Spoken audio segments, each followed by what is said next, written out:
Hi class, my name is Nazeli and I will be discussing skin cancer and a little about the integumentary system. What is skin cancer? Skin cancer is the out-of-control growth of abnormal cells in the epidermis, the outermost skin layer, caused by unrepaired DNA damage that triggers mutations. These mutations lead the skin cells to multiply rapidly and form malignant tumors. The main types of skin cancer are basal cell carcinoma, squamous cell carcinoma, and malignant melanoma, which I will go into more detail about in the upcoming slides. The two main causes of skin cancer are the sun's harmful ultraviolet rays and the use of UV tanning beds. The good news is that if skin cancer is caught early, your dermatologist can treat it with little or no scarring and high odds of eliminating it entirely. Often, the doctor may even detect the growth at a precancerous stage before it has become a full-blown skin cancer or penetrated below the surface of the skin. Risk factors. Anyone, regardless of skin color, can get skin cancer. However, having less pigment or melanin in your skin provides less protection from damaging UV radiation. If you have blonde or red hair and light-colored eyes and you freckle or sunburn easily, you're much more likely to develop skin cancer than is a person with darker skin. Anyone who spends considerable time in the sun may develop skin cancer, especially if the skin isn't protected by sunscreen or clothing. Tanning, including exposure to tanning lamps and beds, also puts you at a risk. A tan is your skin's injury response to excessive UV radiation. Genetics is one of your parents or a sibling has had skin cancer, you may have had an increased risk of the disease.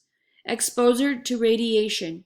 People who receive radiation treatments for skin conditions such as eczema and acne may have an increased risk of skin cancer, particularly basal cell carcinoma.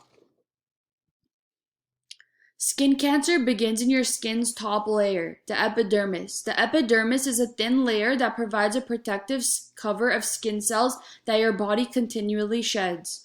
The epidermis contains three main types of cells. Squamous cells, which lie just below the outer surface and function as the skin's inner lining.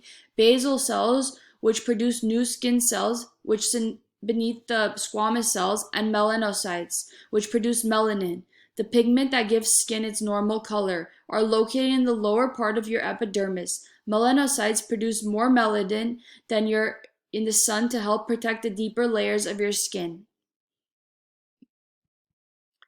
Basal cell carcinoma is the most common type of skin cancer. It generally appears on sun-exposed areas of the body and is more prevalent in regions where the population is subjected to intense and extensive exposure to the sun. The incidence is proportional to the age of the patient and the total amount of sun exposure and is inversely proportional to the amount of melanin in the skin. Squamous cell carcinoma frequently occurs on sun-exposed skin or at the base of skin lesion. Squamous cell carcinoma is less common than basal cell carcinoma. Squamous cell carcinoma can be highly aggressive and can even lead to death if not treated early and correctly. Melanoma can develop anywhere on your body, in otherwise normal skin or in an existing mole that becomes cancerous. Melanoma most often appears on the face or the trunk of affected men. In women, this type of cancer most often develops on the lower legs. In both men and women, melanoma can occur on skin that hasn't been exposed to the sun. Melanoma can affect people of any skin tone. In people with darker skin tones, melanoma tends to occur on palms or soles, or under the fingernails or toenails.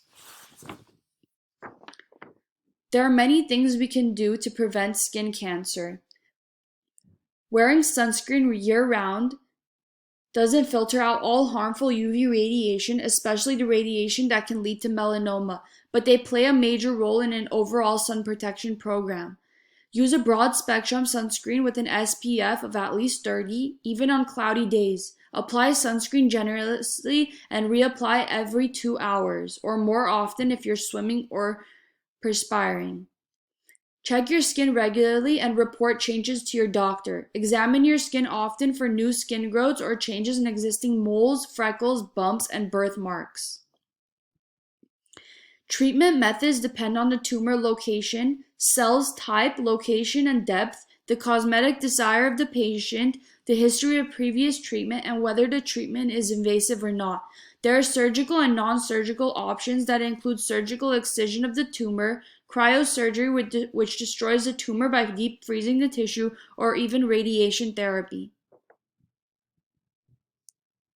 And this slide includes the sources I used for this presentation. Thank you for watching.